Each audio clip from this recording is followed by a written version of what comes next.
How's it going? There's 7 of you in good moods.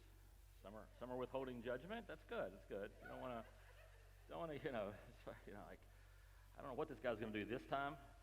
I do. I'm going to start with some pictures because people like pictures. This, you guys know what it is, right? Stonehenge. That's Stonehenge. It's in somewhere in Britain. I've never been there. I know that Chevy Chase knocked it over in European Vacation. That's all I really know, and that somehow people think it might be able to be used to tell seasons and stuff. It's pretty wild, and it's really, really, really old. And then, of course, you all know that.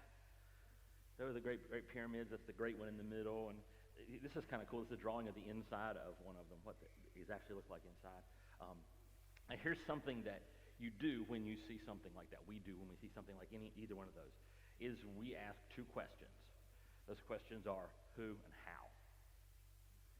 Who built that, and how do they do it? Matter of fact, if you pay attention to stuff like that over the course of a year, you're going to see articles about both of those things every year. Every year somebody comes up with a new theory, a new idea. Now, who did Stonehenge? How did they get those rocks over there? How did the Egyptians get the rocks in the right places? Anytime you see something that is obviously thought out and designed, the 2 questions you ask are who and how. No choice. Now let me show you a couple other pictures. This is our solar system. It is a system with 8 or 9 planets, depending on your Pluto view, that circle in such an order that we know, and you probably at some point in your lives actually knew, how many days it takes Mercury to do one circle.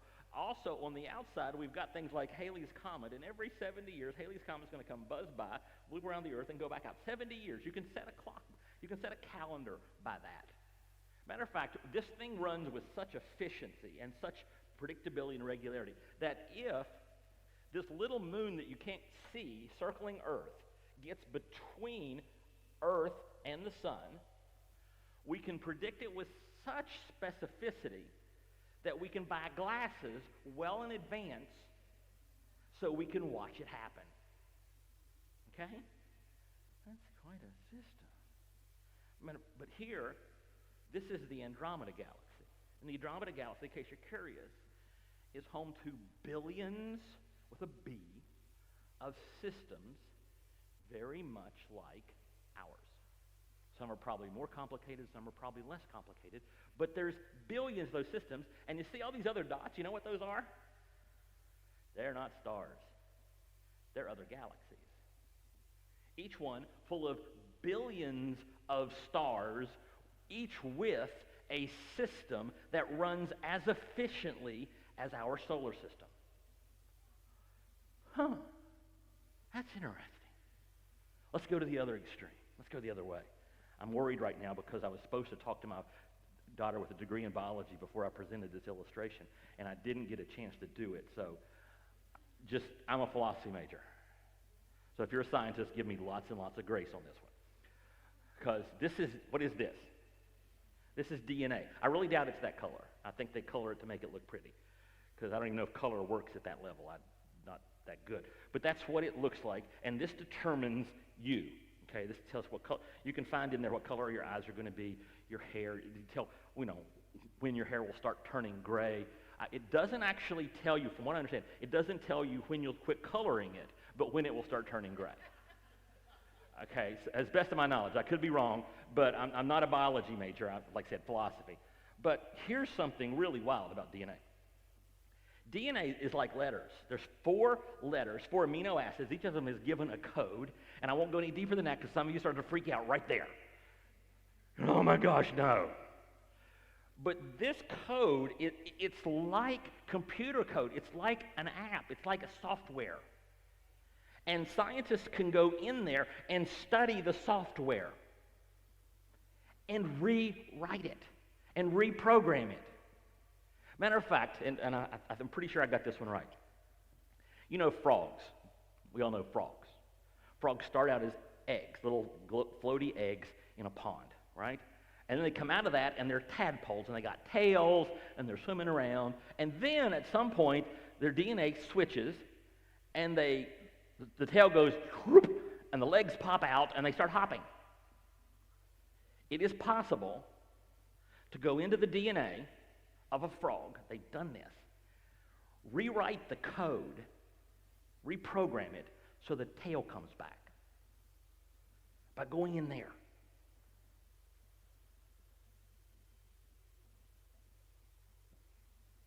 Now, when I see something that crazy complicated and that detailed and that specific, what I'm going to ask, who did that and how? Who did that and how? Now somebody's going, oh, Steve, I thought we've already determined that was done by like the Big Bang and evolution. Well, even if those are true, it doesn't solve the problem. I mean, it just raises the degree of difficulty.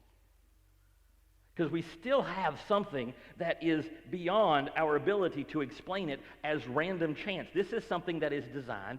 The solar system is something that is designed. The galaxies are something that is designed. And however God chose to get us to that point, here's what Grant Osborne says. When one understands how DNA works, how cells function, indeed how a perfect baby comes into being through sperm and an egg, the reality of God becomes clearly seen. And I'm not the only one saying that. I'm not the only one saying that when you look at that just says who and how. And the who has to be really big. I mean, compared to DNA, Stonehenge is Play-Doh made by a 4-year-old, right? So who and how? And, well, Paul said something similar in the book of Romans. He said, for since the creation of the world, God's invisible qualities, his eternal power and divine nature, have been clearly seen, being understood from what has been made, so that people are without excuse.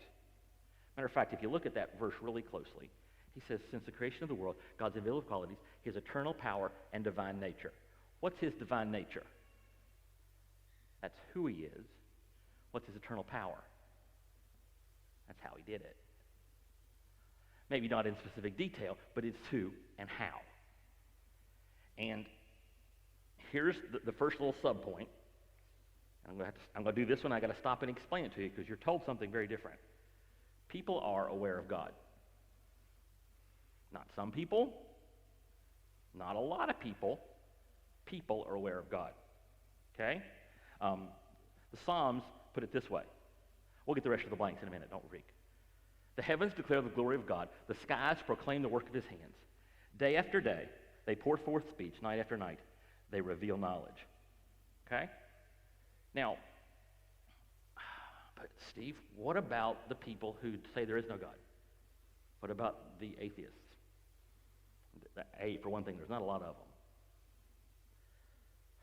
B, well, tell you what, we'll talk about them in just a second. Let's go ahead and read that whole section. See if that helps us with our understanding. Okay, what's going on? Okay, this is going back to that same passage in Romans, but reading it from the beginning. It says, the wrath of God is being revealed from heaven against all the godlessness and wickedness of people who suppress the truth by their wickedness. Suppress the truth. Take truth and push it down and suppress it. You ever seen anybody in denial? Anybody who knows something is true and is not willing to admit it? Yeah, we all do that once in a while. And what it says is, we all know there's a God, but some of us suppress the truth. We suppress it. We bury it. Since what may be known about God is plain to them because God's made it plain to them. For since the creation of the world, God's invisible qualities, his eternal power and divine nature, have been clearly seen, being understood from what has been made, so that people are without excuse. So now, if we take that and then fill in the rest of those blanks from that section, we get this. People are aware of God, but reject the true God and are held accountable for it. Okay, Steve, you're talking about atheists? Let me talk to you about atheists. I've met a few along the way. There's two different real camps. I've found atheists in my experience, and I'm not trying to speak for everybody, but I've talked to quite a few people. There are first and second generation atheists. Okay, a first generation atheist is someone who was born in some form of a faith and then rejected God and walked away. And a second generation is someone who got it from their parents. And so they're a very different breed. Okay? First generation, I have never seen a first generation atheist who wasn't mad about something. who wasn't rejecting God out of an emotional base. They all say it's logical, but if you get them talking, you will eventually find the touch point where they're ticked off, where they're disappointed with God, where God didn't come through for them. I'll never forget this. I was a philosophy major. I bring that up every few days. I'm required, in order to keep my philosophy degree intact, I have to do 3 things regularly. I have to mention it. It's not Fight Club, it's Philosophy Club. I have to mention it. I have to occasionally do a sermon where I use a lot of philosophy, and I have to deliver a pizza on an occasional basis, because that's all a philosophy degree really prepares you for, is delivering pizza. So anyway, I'm a philosophy degree student at a major Christian college, and we brought in a guy who was considered the leading philosophical atheist in the world. In other words, among all the philosophers who were atheists, he was considered the best, the most esteemed, the one who had the best arguments for what he believed. And because I was a philosophy major, we got to have lunch with him. By we, I mean him and 50 of my closest friends. So that's what's in this room. We're having lunch, and afterwards, there's a question and answer time. And all my undergraduate philosophy major friends think they can stump the world's best atheist with an argument. They think they've got it. They know how to, they're going to get to him. They're going to convert him right there. And they're asking all these hard questions, and he's going, he's the best, swatting them away. One of the other philosophy majors besides me was the soccer coach's wife. When your spouse is on faculty, a lot of times you can get a degree for free. And so she, after she raised her kids, decided to go back and get a philosophy degree because her husband made enough money she didn't have to worry about delivering pizza. So she could just do whatever she wanted. So she wanted to do philosophy, so she's doing a degree in philosophy, and she was a perfectly good student. And she raises her hand. The atheist's name is Anthony Flew. And she goes, Dr. Flew, isn't there an empty spot in your heart? Or something to that effect. That was her question. As unphilosophical as you can get. I mean, just purely, I'll never forget this. He ranted at her. He didn't say, oh, that's not really a very good question. I don't want to deal with that. I don't think he raised his voice. He's a very polite British man. But he ranted at her for a good bit about all kinds of stuff, about God dangling people over the pits of hell, and how could you... It was a pure emotional response she got from him. Purely emotional. Then he went back to being Mr. Logical. But every time I've ever encountered a first-generation atheist, their emotionals, they use their logic to justify their emotions in that issue. And again, I've not met everyone. I'm just giving you my general perspective. Second-generation atheists, I've actually had pretty good success, if they'll talk to me long enough, helping them come to Christ. Because they don't have that anger, and I can show them the heavens declare the glory of God. Sometimes takes years, but it's doable. Okay? So, here's how Jesus put it, though. People reject the true God. Now, most people in the world aren't atheists. There are very, very few atheists when you actually look at the numbers. It's a tiny percentage. But you have lots and lots of people who have decided they don't like the true God, and they make their own. They're moving toward God, and they reject the true God and sub in something that they like better. Americans do that better than anybody in the world, but every religion in the world is people moving toward God and deciding, yeah, I'm not a fan of that part. Let's sub in something else. Okay? Here's how John put it, or Jesus put it in John. This is the verdict. Light has come into the world, but people love darkness instead of light because their deeds were evil. Light's come in, but they love the darkness instead, so they rejected God.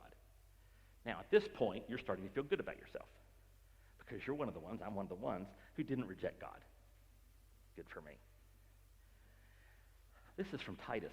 We did this last week, or week before last. At one time, we too were foolish, disobedient, deceived, and enslaved by all kinds of passions and pleasures. We lived in malice and envy, being hated and hating one another. In other words, you're no better than them. Okay? You are saved, we saw that 2 weeks ago, by grace. God, through no merit of your own, through nothing that you did to earn it, saved you. Okay?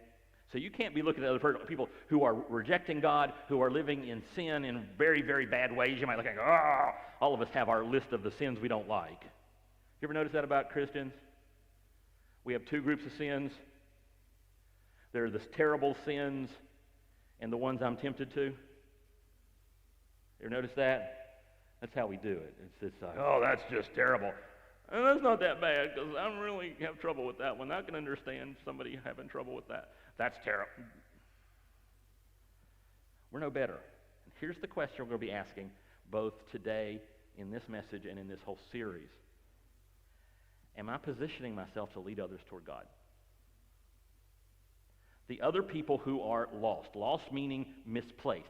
Not where they're supposed to be. Not lost meaning bad people. Not lost meaning more evil than me. Lost meaning not where they're supposed to be. That's what lost means. Not even where they want to be. How am I positioning myself in that? So let's keep reading in Romans and we'll start getting some clues on that. Okay? It says, that's right in the next verse, says, for although they knew God, they neither glorified him as God nor gave thanks to him. But their thinking became futile, and their foolish hearts were darkened. Although they claimed to be wise, they became fools, and exchanged the glory of the immortal God, they have the image that they see in creation, for images made to look like a mortal human being and birds and animals and reptiles, and whatever we want. Therefore God gave them over. This is a very important verse. They've rejected God. Therefore God gave them over in the sinful desires of their heart to sexual impurity for the degrading of their bodies one with another. They exchanged the truth of God for a lie and worshipped and served created things rather than their Creator, who is forever praised. Amen. Now, this next point it's challenging. So I'm going to take my time with it, okay? I'm going to put it up here. Let you write it down if you're taking notes. And as you write it down, you're going to go, that doesn't seem to make a lot of sense to me. I'm going to explain it. It's really important that you get this. This is what that passage just said. Sin leads to judgment, and sin is judgment. Sin leads to judgment, and sin is judgment. Okay, we're going to start in ancient Egypt and move our way to modern-day Afghanistan. How's that for a way to explain this whole thing? Ancient Egypt, many of you know the story. Moses and Pharaoh, remember, let my people go. If you're a certain generation, Charlton Heston. If you're another generation, the Prince of Egypt. Okay? So we've got Moses and Pharaoh, and there's something really fascinating that goes on as Moses is trying to get Pharaoh, who's the king of Egypt, to let the Jewish people leave Egypt so they can go to the Promised Land. And Pharaoh is resistant to the idea. Okay? No one in history has ever had slaves and been happy to get rid of them. We're pretty screwed up people. And in verse 7, we'll see the beginning of this exchange that keeps happening throughout the entire story. We're not going to tell you the whole story, but basically Moses comes to Pharaoh, to the king of Egypt, says, let my people go. Pharaoh says no. Moses says, well, how about this plague? Pharaoh thinks about it for a minute. Sometimes almost says yes, and then says no. And then Moses says, plague. Pharaoh almost, and they go through it over and over and over and over for chapter after chapter in the book of Exodus toward the beginning of the Bible of this whole battle. But here, there's a battle going on outside. There's a battle going on in Pharaoh's heart. And in Exodus chapter 7, verse 14, the Lord said to Moses, Pharaoh's heart is unyielding. He refuses to let the people go. And what's happened, what this is saying is, let me help you guess. It's talking about the fact that we are all fallen creatures. Okay? We are all made in the image of God, but because humanity rejected God and because each of us rejects God, we are cursed. We have a curse on us that makes us lean into bad. Okay? All of us lean into bad. How many times do you have to say, you know what, I should think a bad thought right now? How often do bad thoughts pop in? Okay? That's part of your curse. That's part of your fallenness, is that you lean bad. So our heart is naturally unyielding at some level to God. But if we go over to the next chapter, it says this. They're having this little back and forth.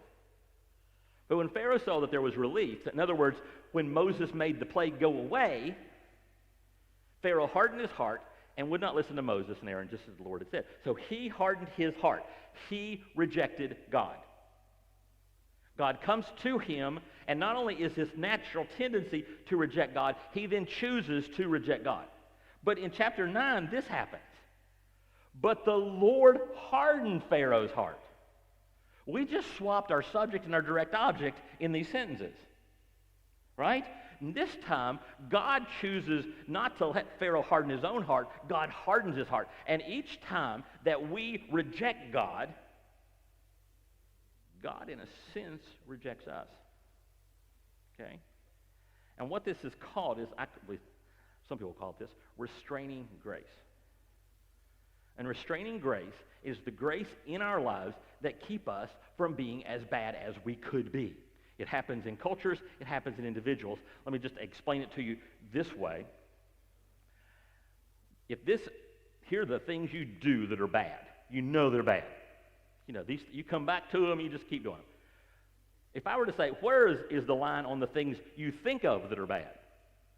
The things that cross your mind that are bad. Is this higher or lower? Yeah. And then not just a little bit either. It's like this, right? All right, here's all the bad things that come into my brain. Here's the bad things I actually do. And what keeps me from doing that is restraining grace. God has a restraining grace that keeps us from living fully into the bad that we could be and do. Does that make sense? And the best illustration I have seen in years, in my lifetime, of restraining grace, a picture of what it looks like to help you understand it, is Afghanistan and what we've seen. Now, before I do this, I'm going to take a point of the fact that I get to stand in front and talk, and I want to say something. Okay? Now, there are people who are saying that we lost the war in Afghanistan. There is a theological word for people like that. It's a Greek term, idiot. Okay? Let me tell you why I say that. September 11th, 2001, 4 planes set out. 2 of them took out the World Trade Center. 1 of them hit the Pentagon. And 1 was headed somewhere else. Those planes, the planning occurred where? Afghanistan. Al-Qaeda in Afghanistan planned that attack. We were scared because that wasn't the first terrorist attack we had on our soil. It was not the first terrorist attack on our people in other parts of the world. It was not the first terrorist attack at all. Shortly thereafter, American boots hit the ground in Afghanistan. Right? We got some NATO people helping us, but anytime we're the big dog. When we get there, we're the big dog. From the second American boots hit the ground in Afghanistan, how many terrorist attacks were taken part of on the soil of the United States or against any of our things from then for the next 20 years? How many? The number is 0 if you're curious. We were getting used to terrorist attacks.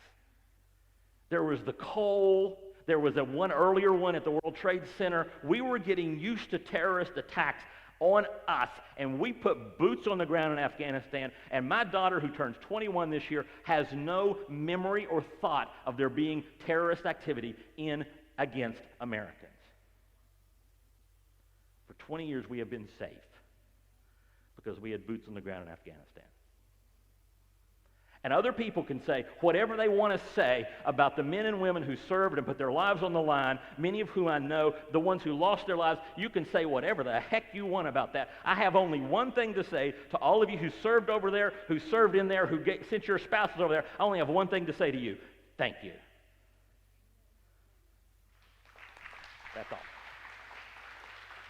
Okay? So, I'm the pastor. I'm allowed to say stuff like that. Nothing to do with the sermon at all. Except we're in Afghanistan, and we're talking about restraining grace. How God will work in a place to keep the evil at bay. And for the past 20 years, the U.S. military and the NATO allies have acted as restraining grace in Afghanistan. There's still evil. It still pops up on little places all the time. It was still bubbling. But what happened when the restraining grace of our military was removed? Evil went crazy. Took 36 minutes to retake the whole country. People who were our friends are now in danger. All that happened because the restraining grace that was the U.S. military was removed. And in our lives, God functions in a similar way. In our culture, God functions in a similar way in his restraining grace. It happens in cultures where God says, okay, and if you read the rest of this book, this chapter in Romans, where he talks about the sin, you'll see as God removes his restraining grace, the sin increases. And the people's response gets worse and worse. It's a cycle. We reject God, God removes his grace. We reject God, God removes his grace. We reject God, God removes his grace. The people get worse and worse and worse. And that works in your life too, even if you're a Christian. Every time you make a choice to reject God in something, it makes it easier and more likely that you'll do something wrong.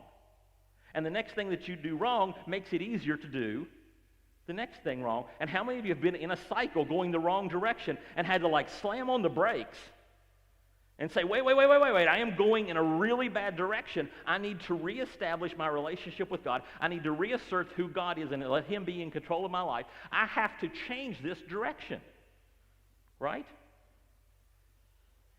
And the thing is, that's true for believers and non-believers. Jesus did say this, too. Everyone who sins is a slave of sin. Because as we reject God, we lose the restraining grace, which means we lose the ability to say no to sin. You probably know someone or know of someone who has gone so far down one sin path that they have no ability to say no to the next thing. The next temptation comes along, they're going to say yes to it because they've lost all ability, because they've given away all their restraining grace for right now. Does that make sense? And let's go back to Titus again to remind us that we're no better. At one time we were foolish, disobedient, deceived, enslaved by all kinds of passions and pleasures. We lived in malice and envy, being hated and hating one another. But, I should do a whole series on that word. If you're new, I just did. But when the kindness and love of God our Savior appeared, he saved us, not because of righteous things we had done, but because of his mercy. Okay? We have a world of people who are rejecting God, rejecting his mercy, rejecting his grace. What should we do about it? Well, here's what Paul said to the Corinthian church. We are ambassadors for Christ. God making his appeal through us, we implore you on behalf of Christ, be reconciled to God. Our job is to talk to people, to live in front of people, to help people reject their rejection. To understand there is something better, there is something more powerful. There is a who and a how out there. And that who and how is a much better choice than the rejection and the foolishness and all the stuff that is going on in their lives. But, you want some bad news? Yeah, that was the introduction. Now it's the sermon. Now we're getting to the whole point of why I'm doing this particular message, because there's something, when I was reading Romans chapter 1, the whole thing, I realized something from that passage. And it's this. If they know there is a God, if they have an awareness innately of who God is, if we want to lead people to God, our lives must be consistent with what they know and desire of God. In other words, if you've got a friend and you would like for that friend to come to a relationship with God, and that friend knows who God is at some level, even if they're repressing it, even if they're rejecting it, and you are living opposed to what they know of God, they're going to reject you because they know you're not a path to God. Like, if somebody, I'm trying to think of a nice way to say this that's not somewhere politically incorrect at some massive scale. Let's see. This is a really good illustration, too, if I can find a way to say it right. It really is. Okay. My dad is Ralph Davis. If you meet my dad and you talk to him for an hour, you got to talk to he's quiet. So So it takes a little bit to get him talking. You talk to my dad for an hour, you're going to say, that's Steve's dad. Okay? There's the sense of humor. It's his is different a little bit, but you can tell it comes from the same place. Any of my cousins, we all have the same sense of humor. It's a curse that was laid on the West Virginia to put us in the middle of it with this sense of humor. But we all have the same sense of humor. If you look at a picture of all of us, there are similarities in the family reunion. We all think we look really different. And you look at a picture of all of us together and go, oh, okay, yeah, that's a family. Now, if you look at me and you talk to me and you talk to my dad, you go, clear. There are certain people, if you met and talked to them, you go, that cannot be Ralph Davis's boy. Right? For a lot of reasons. It could be, we'll go with the sense of humor. But if he's 6'6" and weighs 345 pounds, and my dad's 5'9", weighs 170 pounds, maybe not even that, you're going to go, yeah, no. That is not the son. You meet mom and dad, look at all the family tree, and look and see that we all look like this. You can go back a couple generations, and we peak out at about 6'2", and the women come in at about 5. And that's what we do, okay? And if somebody shows up and they're 6'5", especially if she's 6'5", you're going, that person is not related to Maggie Davis, my grandma. Not happening. People know enough about God that they can tell if you're related.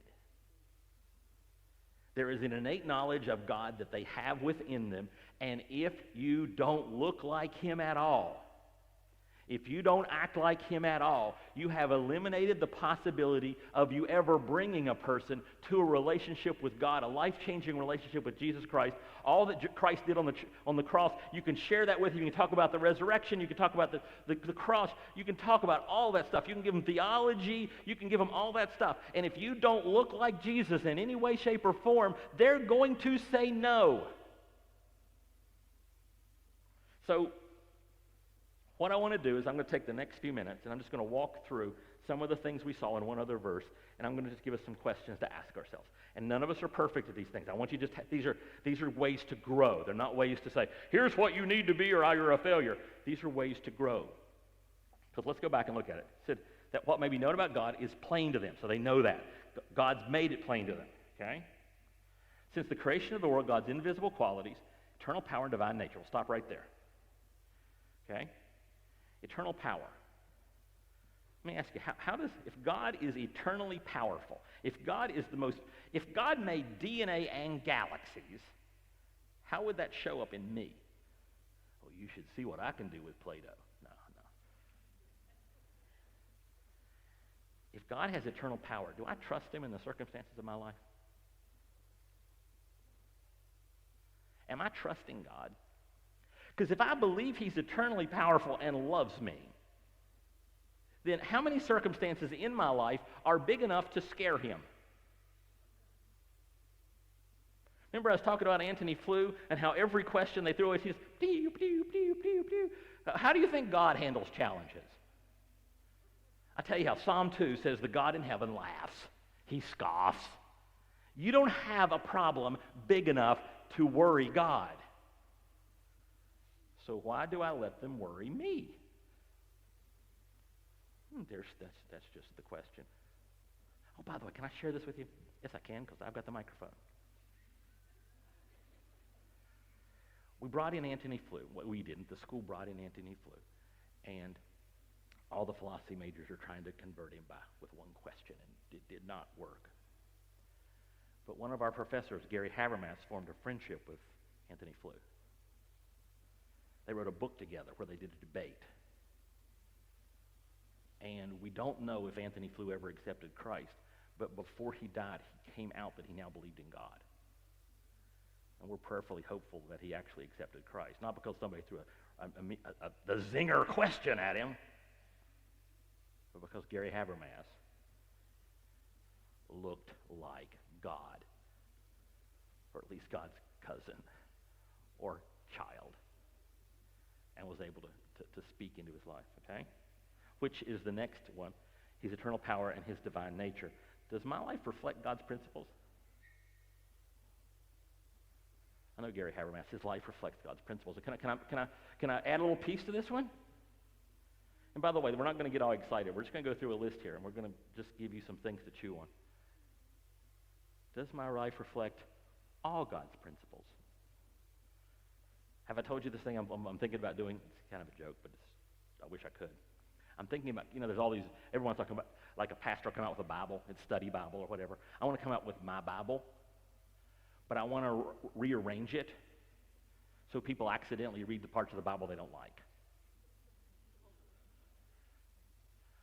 Because I think one of the biggest problems in American Christianity is so many American Christians just ignore huge sections of the Bible and don't want to read those. And so their lives don't reflect God's principles. Now, again, we all fall short of the glory of God. We're not being perfect. But as a general rule, do you live in a way that reflects God's principles? Now, the next little line that I want to see in that passage we read says they neither glorified him as God, number one, glorified him. Number two, gave thanks to him. What's giving thanks? Well, that's easy. We won't spend a lot of time on this one. Give thanks. Do I show gratitude? Am I a grateful person? Whether you are or not, how much do you like people who are ungrateful? If you're raising children, is that one of your goals for your kids? What do you want your kid to be? I want them to be ungrateful. That's really a goal. I want my kids to just take everything I give them for granted, never say thank you to anybody. That's one of my primary goals in raising my children, is to make them ungrateful brats. Some of you succeeded. Nobody here, but I think a couple people online. No, that's never a goal. Nobody wants that, because we know there's this thing in us. We have this, we are aware of God, and that there's an innate awareness that gratefulness, gratitude is a positive characteristic, and we get it because of our innate knowledge of God. Give thanks, and do they glorify God? What's glorify mean? Glorify means, does my life honor God? And it's really hard to put that into words, but the concept is, am I living my life like this? In such a way that I'm reflecting him, that I'm trying to say that I want to live in such a way. It's like this. I really shouldn't tell you guys this one, but I'm going to anyway, because when I was a freshman in high school, my best friend was the prosecuting attorney, the county prosecuting attorney's son. My other best friend was the high school basketball coach. And on I think it was Halloween. We were like freshmen high school. It was an evening. We went out behind the courthouse in Clay, West Virginia, and I smoked pot for the first time. I'm from West Virginia. It's our state flower. Okay? And I dabbled in it a little bit over the course of a little time, but then I quit. And do you know why I quit? There was why I told people, and there was the reason. What I told people was I was running track and I didn't want my lungs messed up.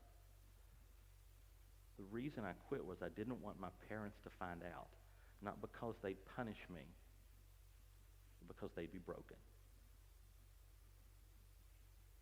And I wanted to live my life in such a way that my parents were proud of me. And I knew if they found that out, it would crush them.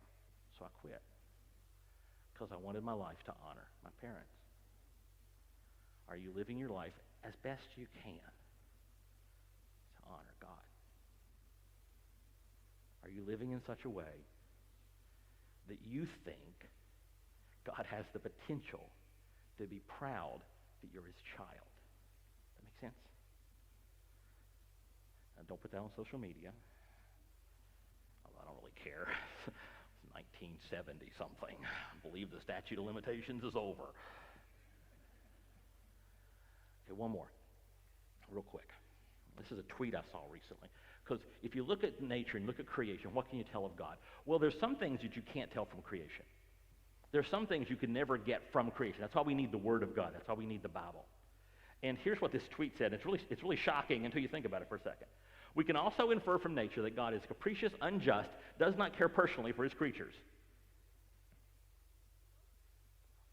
Oh, think about it for a second. If you don't know Jesus and you don't know the Bible, what happens in nature? We get, what's New Orleans about to do? Let's get hit by another hurricane.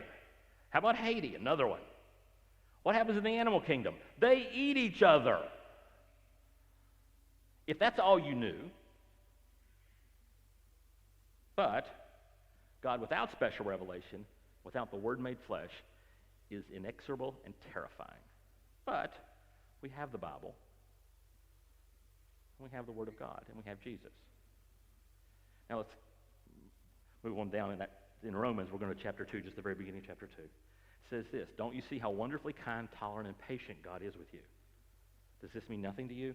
Can't you see that his kindness is intended to turn you from your sin? And this one, they don't know about God, but they want to be true about God. They need it to be true about God. And that one is kindness. Am I merciful and forgiving?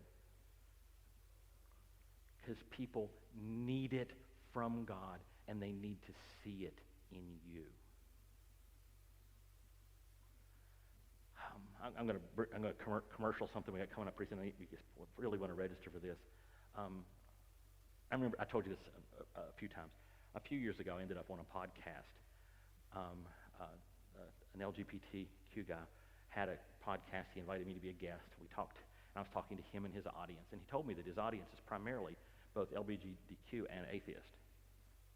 He said the reason is most children who are raised in Christian homes, when they come out, they are so rejected by the church and by their families that they reject God. I'm going, that's not the way it's supposed to work. So we've actually got, this is a pure commercial, we've got a seminar called the Heart, Mind, and Soul Seminar. It's coming up on September the 11th? Yes. Very just nodded. Say the 11th, right? The 11th. There you go. I'm sorry. He almost had that level beat. So it was, just kidding. And it's for you if you have a member of your family who's in that community and you want to make sure you build or maintain a relationship with them and learn how to share your faith. If you have a friend, if you have anybody in your life that you would like to be able to build a bridge with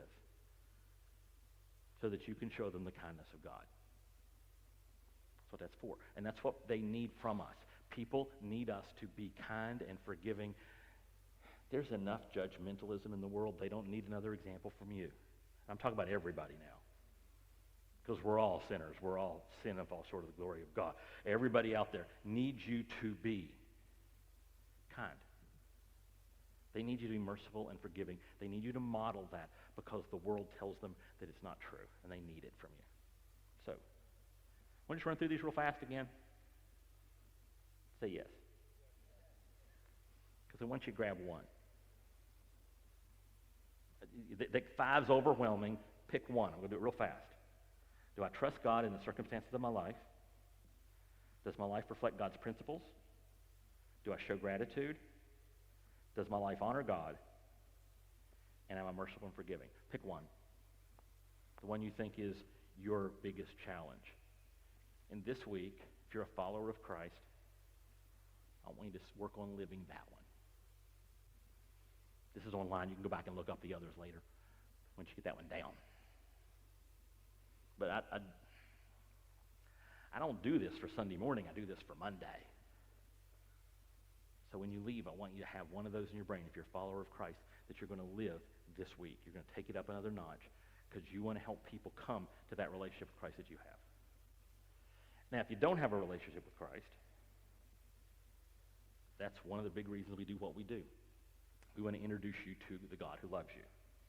And if you'd like to know more about that, email Steve at spoutsprings.org if you're online, or if you're not, and we'll talk to you about how to have a relationship with Christ. You can do the blue bag online too. If you're on the campus here, we've got a blue bag over there, we've got blue bags over there.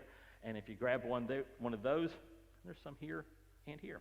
And if you grab one, we'll connect you with somebody. They'll take about 7 to 10 minutes. They'll unpack the bag with you and show you how to have that relationship with Christ, okay? If you have the relationship with Christ, We do baptisms. We do them the first Wednesday and Sunday of every month. Let us know, baptism@powellsprings.org. We'd like to plug you into that. If you'd like to be part of our church, start to connect with who we are and what we do, we have our orientation chats. Just email me and we'll line that up with somebody. That's cool. And also, one last piece. If you're here today, during this next song, if one of those things jumped out at you and you said, that one, man, God's just like heavy-duty elbow, and you'd like to pray about it, you can do that during this next song. If you'd like, you can go over to the cross and pray there. If you want to grab communion, there's a communion station here. There's another one over there. God left us here, leaves us here, gives us the call to be his witnesses. How we doing? Let's pray. Father, thank you for today. Thank you for the fact that you are obvious. That who and how are the obvious questions for so much of what we see. Help us to live reflecting you.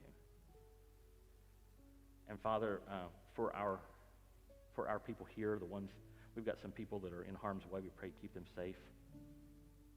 We've got spouses that are separated because of what the military is doing duty-wise in lots of ways. Keep them strong. And Father, for the families who lost someone this week, pour out your mercy and grace. Help them to know it was not in vain. And we are thankful for the service. And it's in Jesus' name I pray. Amen.